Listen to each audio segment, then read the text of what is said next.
Attended one of those past lectures. I hope today will be different and a little more simulation focused and a little less high level. But you know, I'm in academics. There might still be some esoteric stuff in there. But it's a subject I'm really passionate about. I taught high school math class for 1 year, and it was great. It also just exhausted me. So I have tremendous respect for teachers out there right now. I found that research and teaching college students was a little easier on my nerves. But I'm excited to share this subject with you today. So to just let you know, if you're new, it looks like there's some new faces on here. The Integrated Design Lab is a branch of the University of Idaho's College of Art and Architecture. We can kind of fund ourselves through research and different partners, you know, provide us grants and funding. One of those being Idaho Power, who's sponsoring this time and this lecture today. So thank you to them. We've got a few full-time staff. Ken Baker is our director, and myself and Dylan are staff here. And then we've got a team of really great research assistants who are pursuing their masters right now. We've got room for one more. We're looking to hire another mechanical engineering graduate student starting in January. So if you know someone, we're starting to send out inquiries. We cover in-state tuition and $18 an hour, so it's a pretty good deal for the students. And we love having them on. They bring great energy into the lab, and you know, hopefully through our work and interaction with the community, they get kind of well-rounded experience before they go out into the workplace. We also provide technical design assistance for anyone within Idaho Power Service Territory. A few different phases. Phases 1 and phase 2 are covered completely by Idaho Power dollars. If it's going to be a very detailed analysis where we're really kind of walking you through a full design, then there's a cost share, and Idaho Power will cover 75% of that. So it's a great deal. Look on our website if you are interested or have a project coming up. Of course, this is BSUG. This is the last one of this year. We will have a roundtable coming up December 2nd. So if you've enjoyed these, or even if you're new to this and you have ideas about topics you'd like to see or different speakers you'd like us to bring in for next year, please join us on December 2nd. Go ahead and sign up for that on our website and be a participant and be the change that you want to see in terms of our programming for next year. Also, for anyone in Idaho, within Idaho Power Service Territory, we have close to 1,000 different tools that you can check out from our library. I'll be talking about one of those today specifically, but it's a great resource. Idaho Power has a ton of other resources, so please check out their website for you know, new construction, retrofits, etc. All right, so that's kind of the front matter. I should mention that I'm really bad at checking the chat window while I am speaking. I will check it at the end, and I'll try to leave 10 minutes or so for open dialogue or awkward Zoom silence, hopefully the former. But feel free to unmute yourself at any point during this lecture. I'd love for this to be more interactive. I can talk probably more quickly than I need to. So feel free to just pause me and we can go into detail on something that's of particular interest to you. But classrooms and simulation for high performance classrooms is really the heart of today's topic. And I want to focus on, the lecture is kind of divided into two parts. And it's really what drives design and how can we as simulationists meet those driving criteria. The first one is cost. You know, school budgets are usually the driving factor behind the equipment that actually gets put in. And I think it can be ignored or just value engineered out too often, some of the high efficiency things we would love to see. So I want to start there instead of ignoring it. And then secondly, look at, you know, those client requests that are coming in from your charter schools, your high-end private schools, which you might also encounter during design, and how to create a really high performance educational and learning environment. I did see a couple of chats. I just want to make sure that, oh, thank you, Dylan, for putting that in the window for the link to the roundtable discussion. Just wanted to make sure my audio and everything was working clearly. I'm assuming the other IDL folks would just run back here if they needed to and just let me know. This is going to be a little bit Idaho specific. I see we've got folks from all over, but my background, what I know, what I've researched this last year is specific to my state. So I apologize for this being a bit particular, but I believe that it crosses over to a lot of other districts as well. In Idaho, we've got two different funding mechanisms. Buildings are usually tied to property taxes and the state general fund. And the property taxes are limited in terms of the percentage that they can go up each year. So if you have exploding growth like we do in the Treasure Valley right now, it can be really difficult for the funding to keep up with that because it is capped. And even that cap is still controversial and people still want to take that down. That gets more into politics. I just want to look at specifically funding mechanisms. The other thing that funds schools is the Idaho sales tax, and that varies from year to year. Since 2006, it's been tied to that as opposed to property taxes as a way to alleviate some of the property tax burden. The problem is when we hit a recession or sales taxes aren't, as high as initially thought, there can be shortfalls. And that's the case for close to 85%, 92 out of 115 school districts in our state have supplemental levies because those taxes aren't covering their operational expenses. 14 of those districts, about 10%, have emergency school levies, totaling $12 million. So it can be hard to say, sell a school district on, let's really get to net zero. Oh, by the way, it'll cost you $2 million up front. They're just trying to keep things going right now. Their current teachers funded, let alone anything dealing with COVID, okay? So looking specifically at the operational budget, what sort of proportion is that? Because that is kind of where we might have an influence in terms of their energy bills. The Boise School District budget's about $4.8 million per year for utilities. That works out to about $180 per student. Far less than, say, teacher salaries or the initial construction costs, but still a significant portion. 4.8 million is nothing to sneeze at, and that's going out each year. So over the lifetime of a building, the initial construction cost is locally somewhere between $150 and $200-ish per square foot. Annual maintenance and utility costs, that's a small portion of that. That's $3 per square foot.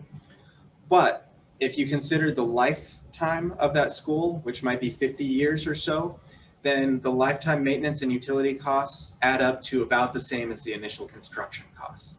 So over time, it really does add up. And you might say, well, 50 years, that's just too far out. What sort of schools are actually still standing after 50 years?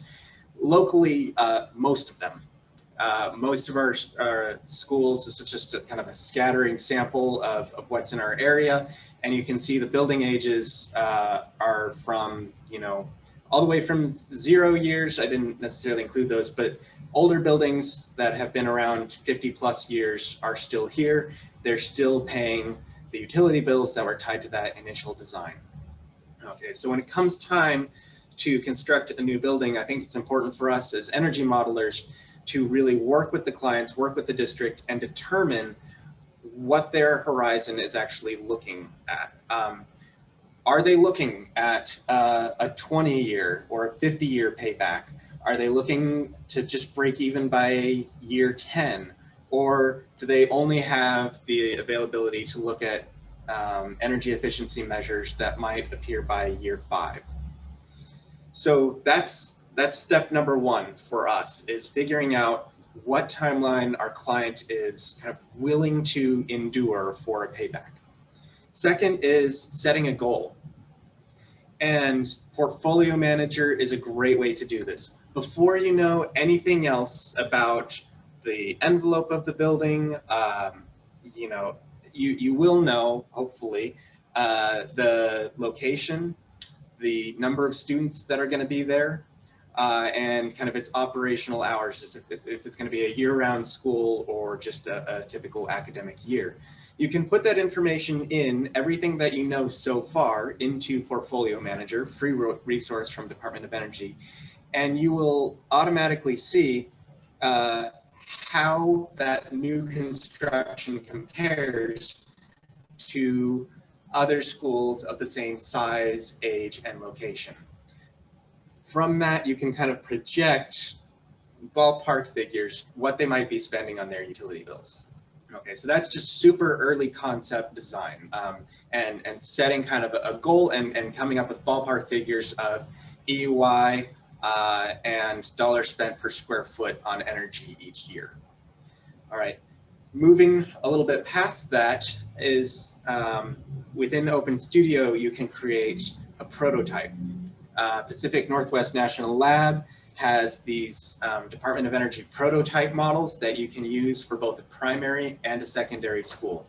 And this generates like not only geometry, but more importantly, templates for academic year schedules, code minimums, looking at average occupancy levels and plug loads within those classrooms.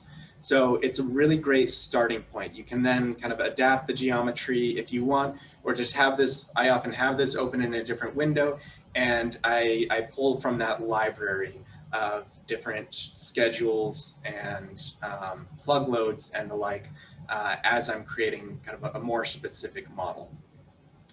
So diving down into the specifics, okay, we've got our initial target from Portfolio Manager. Now we're getting into maybe some shoebox modeling within Open Studio. Now let's look at what the bills are actually going to be once we have our general geometry and programming defined. I think it's really important to use local energy tariffs and not just a generic 5 cent, 10 cent per kilowatt hour. Gas, it's a little bit easier in terms of dollars per therm, but electricity, depending on where you are, that comes with different time of year and sometimes even different time of day rates, as well as peak versus normal. I think it's really important that we incorporate all of that. So within Open Studio, you can create a measure. They have the measures library, building component library. You can download that tariffs measure and duplicate it, and then you can create your own measure from that, and then dive down into that file. And in that file, you'll see a little folder. It's too small to see on the screen, so I apologize, but it says resources. Within that resources folder actually exist Energy Plus scripts that are very, very user-friendly. Maybe some folks on here are this is super basic, but for other architects who haven't necessarily used this feature, I would highly recommend it, and I wouldn't get thrown by just looking at code. It's very simple to set up the minimum monthly charge as well as the different blocks for energy charges versus demand charges. And by editing these numbers, you come up with much more realistic costs and savings when you are actually running your energy model. So if we look at energy use in schools, okay, we've got our model, we've put our tariffs in, now we're actually looking at energy use, and we want to start applying some energy efficiency measures. In kind of the Northwest for educational facilities, based on the latest data available, this is kind of a general breakdown, and that's energy use. I think it's important to look also at energy cost, and so we'll be looking specifically at the savings. It can be tempting to look at a simple payback period. I think as energy modelers, we ought to go further than that and instead look at any premiums and the present cost that is going to have with respect to any future savings that we might have in terms of energy.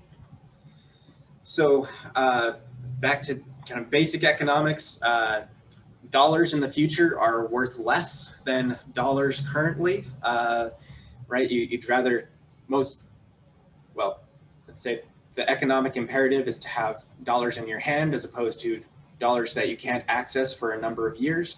And that's where this present versus future value comes in. I here is the escalation rate. There's a couple ways to go about this. You could either use the inflation rate, assuming that electricity or energy prices are going to basically stay the same relative to inflation, or you can look at historical energy escalation rates, which are 3.5 to 3.8%. Inflation rates are kind of around the same. Of course, it depends on the time period you're looking at. USDA right now is projecting 2.2% for the next 20 years, but who knows what the next 20 years actually looks like? I mean, 2020 that's a curveball. Anyway, the next is number of years. So a fairly simple formula where we are, looking at the actual present value of those energy savings over a specified time period, as opposed to just a simple payback. So let's look at a specific case study using relatively real numbers.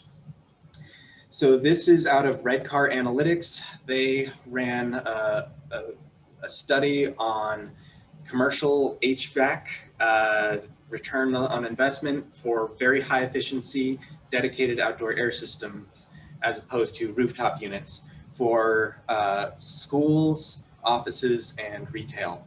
So I'm looking specifically at schools here. And they found that there was, based on the surveys that they had done, an RTU heat pump first cost was about $23 per square foot, whereas a very high efficiency dedicated outdoor air system cost about $30 per square foot. Now, here they were looking at VRF system. The energy costs were also important. So the annual energy cost for a baseline rooftop heat pump was $2.30 per square foot. And the VHE DOAS was about $1 less per square foot. So you have an initial premium of $6.30 per square foot and energy cost savings of 97 cents per square foot. I assumed that the lifespan of this equipment would be 20 years, and Redcar assumed an energy escalation rate of 3.8%.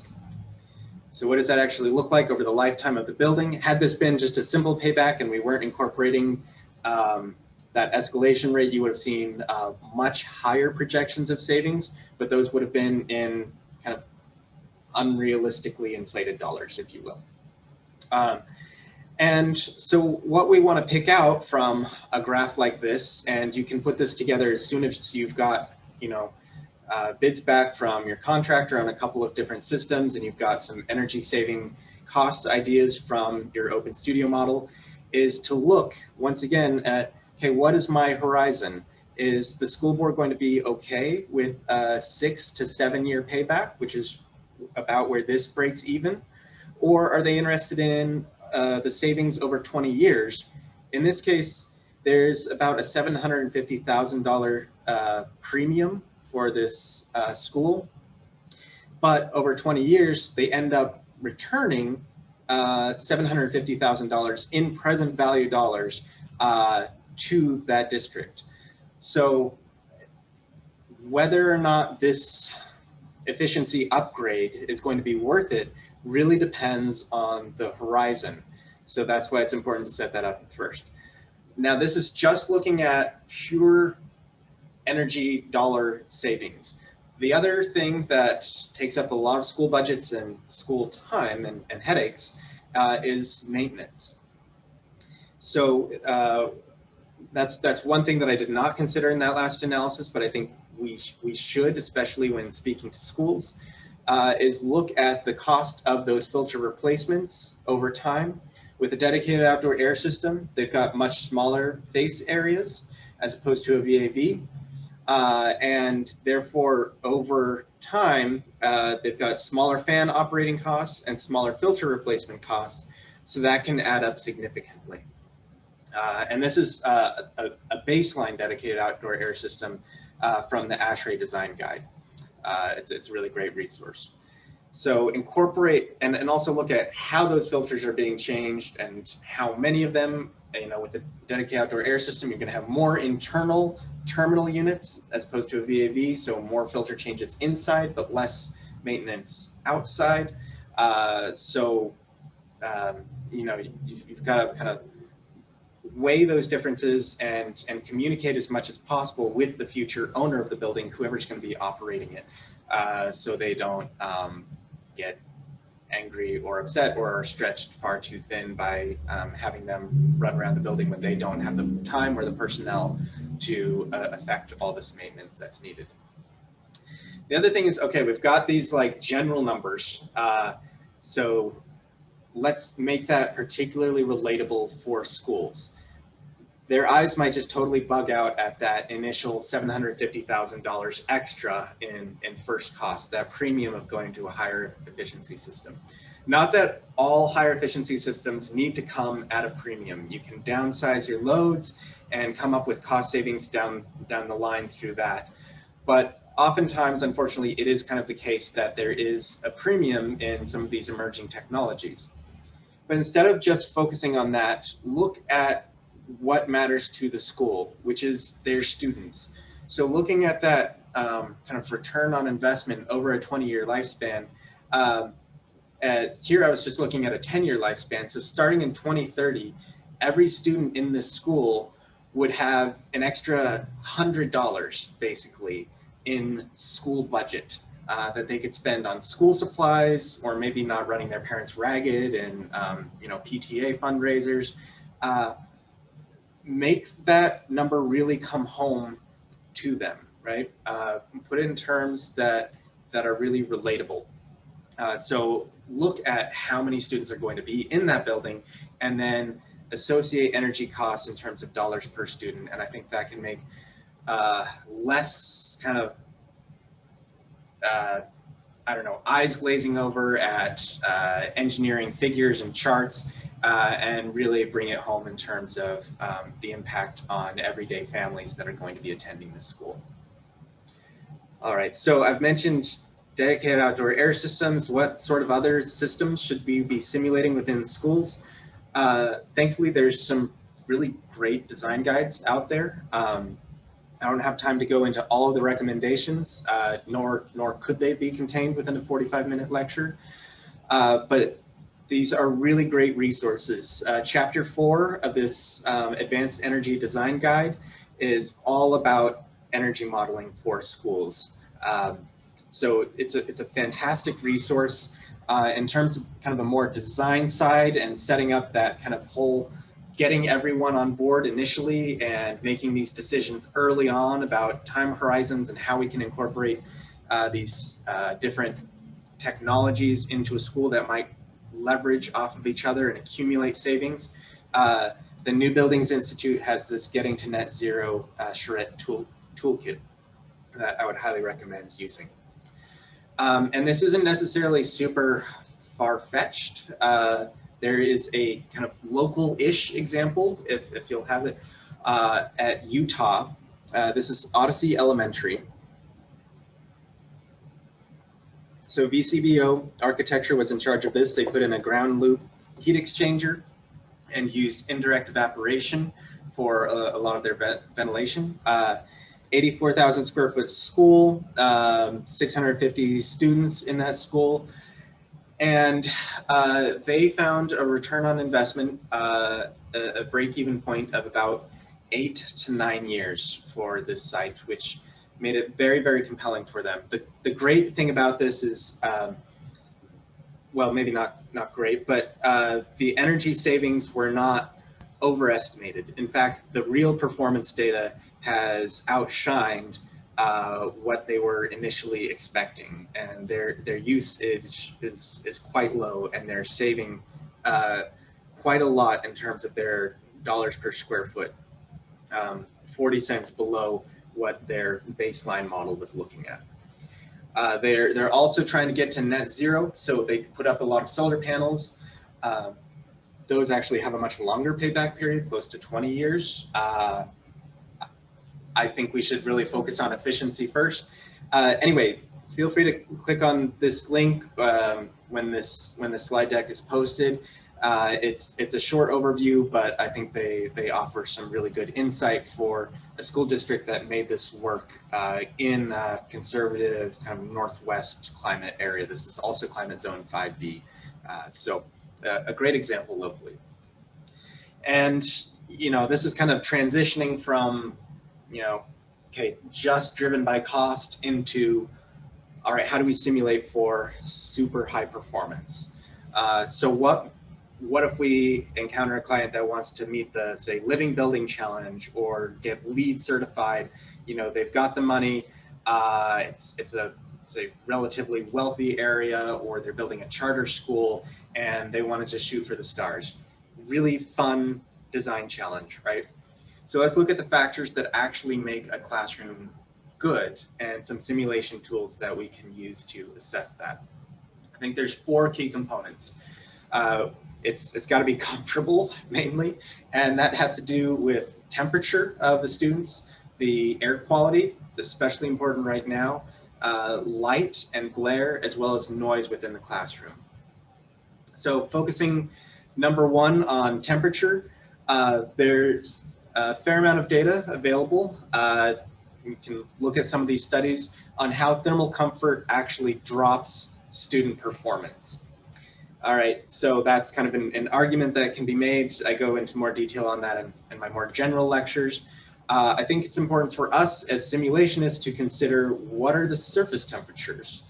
Look at not only the air temperature within the spaces when you're viewing your outputs and your unmet hours, but also look at the predicted mean vote. That is heavily influenced by our surrounding surface temperatures.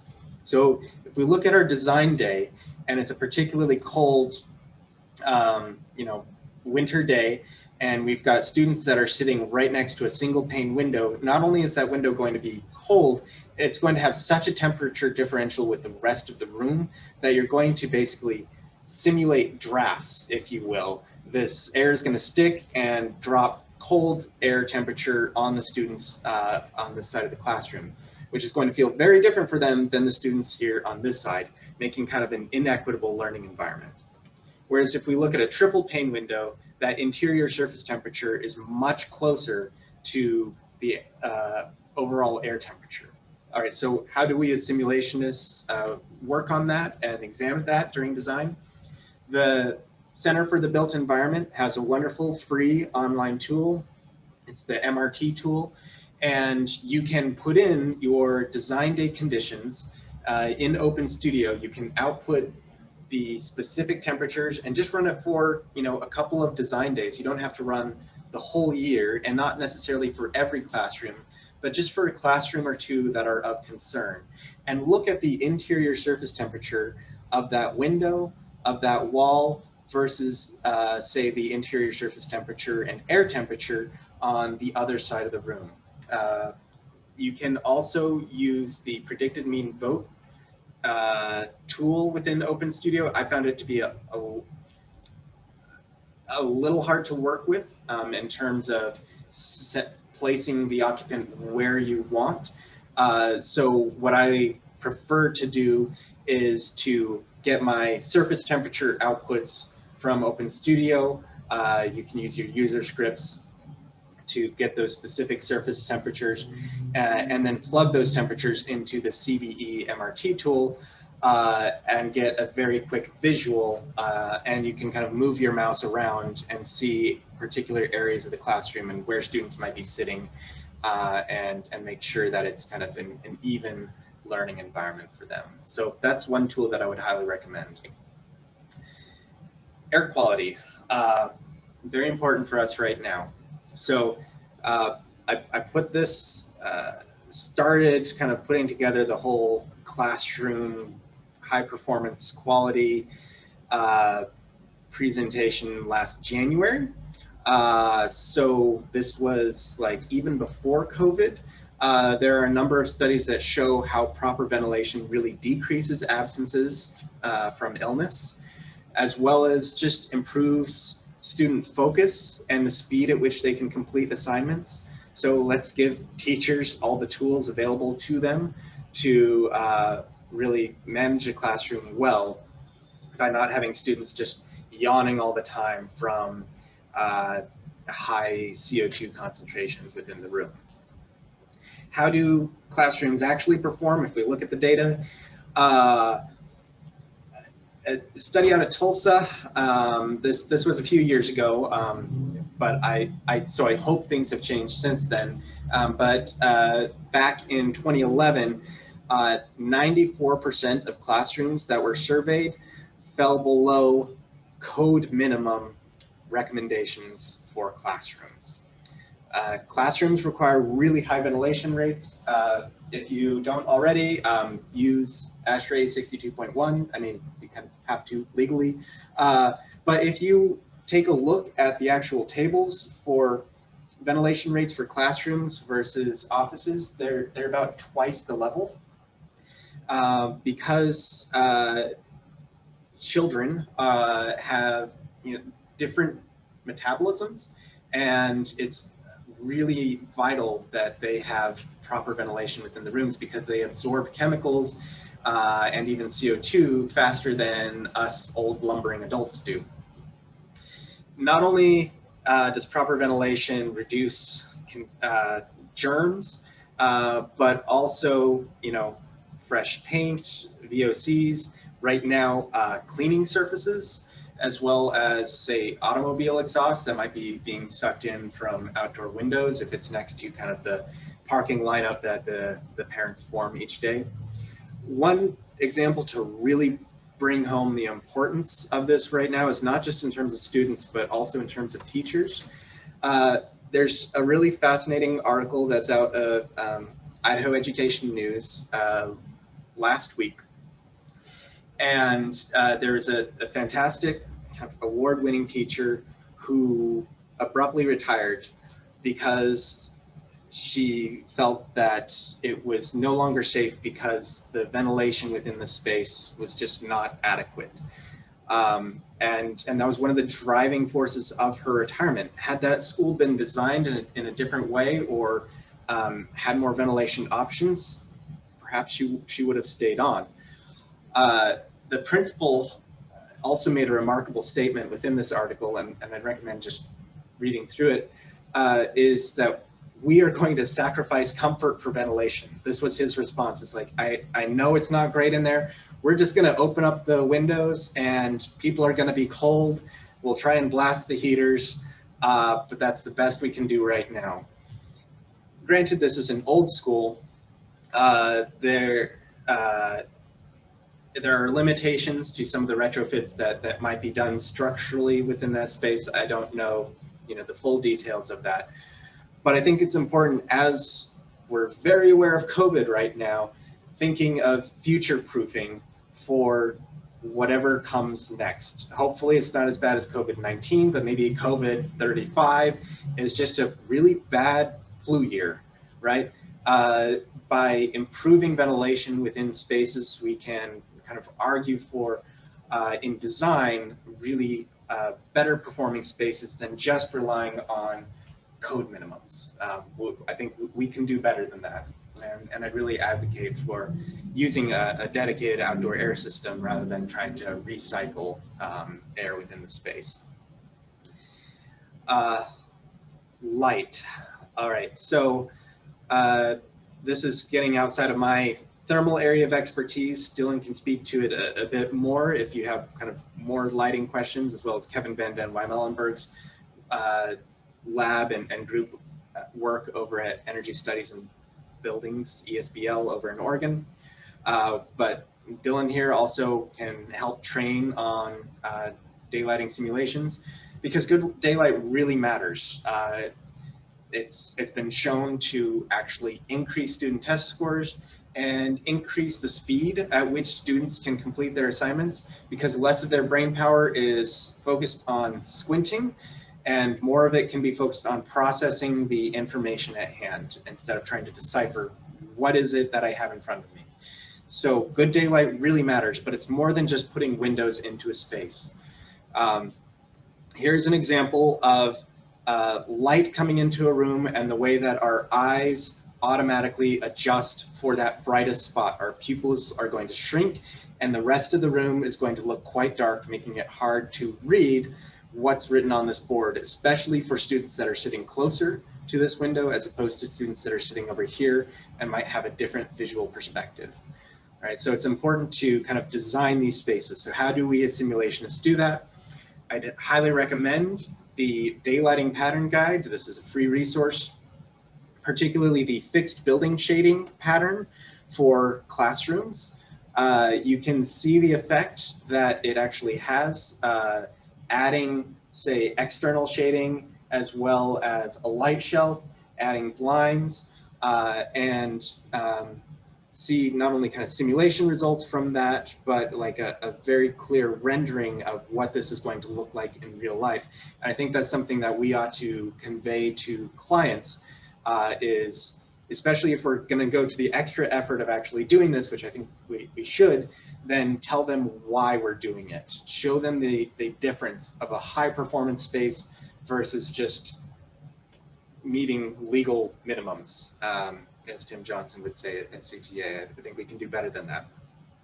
Some specific considerations for classrooms is going beyond simply spatial daylight autonomy, but really look at the annual sunlight exposure and when that's occurring.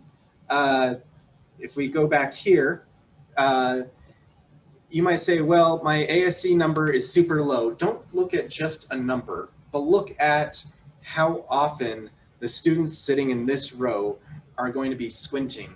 And, you know, maybe this occurs just 1 hour each day, but that student is going to be in the same period each day. And poor Mrs. Barker up at the front is like trying to convey, say, Idaho history and Lewis and Clark coming through. And meanwhile, these students are just either like wilting in the sun or they're just squinting and not even paying attention. And maybe they like hate history and never study history for the rest of their lives. And, or, you know, maybe this is a math class and they never studied math in the future. I know these are hyperbolic examples, but really look at, and don't just say, oh, it's just 1 hour out of the day, because that hour out of the day is going to have likely a similar student environment and a similar teacher, and it's going to create an inequitable environment learning-wise for those students. So really go beyond you know, just a couple times a year for that annual sunlight exposure, and also look at when that occurs, because if it happens in the mornings, then Mrs. Barker is probably just going to pull the blinds, and it's unlikely those blinds are ever going to go back up. The other thing is that here, natural vegetation, trees. We love trees, we love leaves, we love how they shade during the summer and then provide daylight during the winter. But during the academic year, they're not going to have leaves on them. So don't count on them as an external shading device if you're worried about annual sunlight exposure and glare. So really go through the ray tracing process and look at where glare might be occurring within the classroom. And not only just like for those desks, but now, you know, we've got so many other technologies within the room in terms of projectors and screens. Glare, it's just vitally important now because students are trying to pull information in from those screens. And if sun is shining on them, then we're just handicapping them. So let's not do that. All right. Last but not least, it is often considered least, so I'm really going to go off on a bit of a tangent now. But noise, I think, is vitally important to consider within classroom spaces. And background noise affects mentally how we process information, and it's a learned response over time to pick out somebody's voice above all the white noise or other distractions that are happening. And so students are particularly sensitive to that because they're still learning how to do that. And it's much easier to kind of interrupt their cognitive processes by having some hiss or some, you know, external noise if you've got a thin envelope or open windows if you're trying to do natural ventilation. but especially loud fan noises. As I mentioned earlier, ventilation rates are really high within classrooms. It's 10 CFM per student and 0.12 CFM per square foot in classrooms. So that is twice what you would see in offices, where you normally have just 5 CFM per office occupant and 0.06 CFM per square foot. So that means we need to bring in a lot of fresh air. And as we do so, that can often come with a little bit of a hiss. The ASHRAE Applications Handbook, this lovely guy has a whole chapter on this and noise in classrooms. And their classroom requirements are actually, once again, 10 decibels lower than open office, much more stringent design requirements. 10 decibels lower is actually a 90% reduction in acoustic energy. So that's about, in terms of volume, how we perceive it, about half as loud. Even this standard is considered a little too lax. So there's a free resource you can look at. It's the Acoustical Performance Criteria Requirements and Guidelines for School. ASA 160, I'm gonna miss the details on that. But if you simply type this into Google, you'll be able to find it. I'm sorry, I can't squint enough to see that. And I think it's really important for us as simulationists to realize the importance that this has on us. So I wanted to give a really quick demonstration. I hope you can forgive me for this. But as I'm talking, yeah, there we go. If I were to suddenly start, just raising a little bit of like background white noise, you can probably still hear me talking. But as I increase that more and more, like that's just really unpleasant. And I have to just shout more and more. And that's really exhausting. And if I were a teacher, I'd be really tired right now. And I'd be really tired by the end of the day. So I think as we're kind of designing these spaces, and if you're trying to advocate for a really high performance space, then one way to simulate the effect of using a quieter HVAC system is to look at the decibel difference between a standard design and what you're going to be using.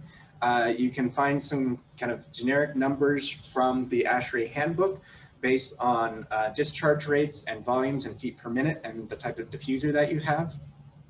Once again, it's why I'm really a fan of dedicated outdoor air systems within spaces, because you're just bringing in ventilation air, and so you're minimizing the amount of that kind of background hiss. And I, for one, I would just not want to be talking over this all the time. And so as a simulationist, you can say, okay, this is a standard design. This is 10 decibels lower. That's half that. And if I want to go 15 decibels lower, that's even more. I can't give you the exact numbers right now because everybody's on their own headphones, and I don't know how loud you like to keep that volume, or how bad your ears are. I'm sure mine are getting worse after listening to too much music. But you can also use, for commissioning, one of these data loggers that provide sound level meters. I use this in our office to look at things as well as my own house. And I think noise is something that often affects us, and particularly students, more than we would necessarily like to admit. I'll end quickly with just a short story from one of my favorite books, Zen and the Art of Motorcycle Maintenance.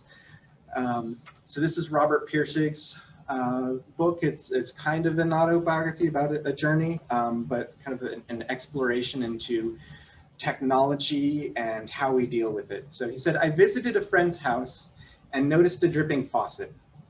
My friend said he had tried to fix it with a new washer, but it hadn't worked. So if you try to fix a new faucet and your fixing doesn't work, then I guess it's just your lot to live with a dripping faucet or noisy air handler or terminal unit. This made me wonder to myself if it got on their nerves, this drip, drip, drip, week in, week out, in, year out. But I could not notice any irritation or concern on their part, so concluded that they just aren't bothered by things like that. Maybe some people aren't. What changed my conclusion was noticing a subtle effect in Sylvia's mood whenever the dripping was particularly loud and she was trying to talk. She has a very soft voice. And one day, when she was trying to talk above the dripping and the kids came in and interrupted her, she lost her temper at them. It seemed to me her anger at the kids would not have been nearly as great if the faucet hadn't also been dripping when she was trying to talk. It was the combined dripping and loud kids that blew her up. What struck me hard then was that she was not blaming the faucet or hiss of the air handler, but constantly suppressing that anger at that expletive dripping faucet, and it was just about killing her. She was overwhelmed by a technological system over which she had no discernible control. So it's my personal opinion that loud HVAC is going to be outdated the way that low ceilings with flickering yellow fluorescent lights are. We're not necessarily aware of it right now, but we're actively suppressing that. Maybe this is just me talking because I've got a very loud HVAC system back here. But I think it's something that we need to convey to clients, even within energy simulation world, just to really help the sanity of those future students. So a really good classroom. It's thermally comfortable. It's well ventilated. It's daylit. It's going to be quiet. And hopefully it's not going to cost that much. Or if there is a premium, let's give them a very clear idea of when they might pay that back and what sort of effect that's going to have on everyday households that are sending their kids there. That's what I've got for you today. Thanks for coming with me on this journey.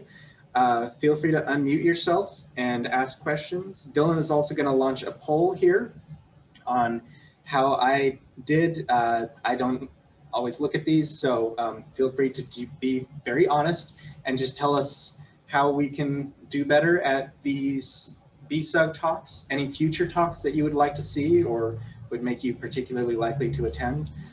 We'd love to hear from you. And thanks for your time. And for now, I'll just stop talking for a bit and open it up to questions.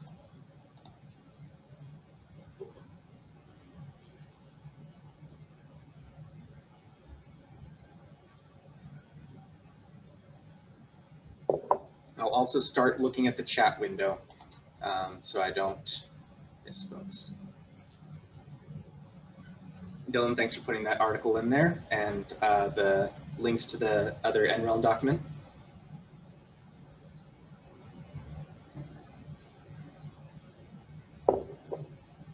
Don't forget on December 2nd that we've got our roundtable discussion, which you're all welcome to.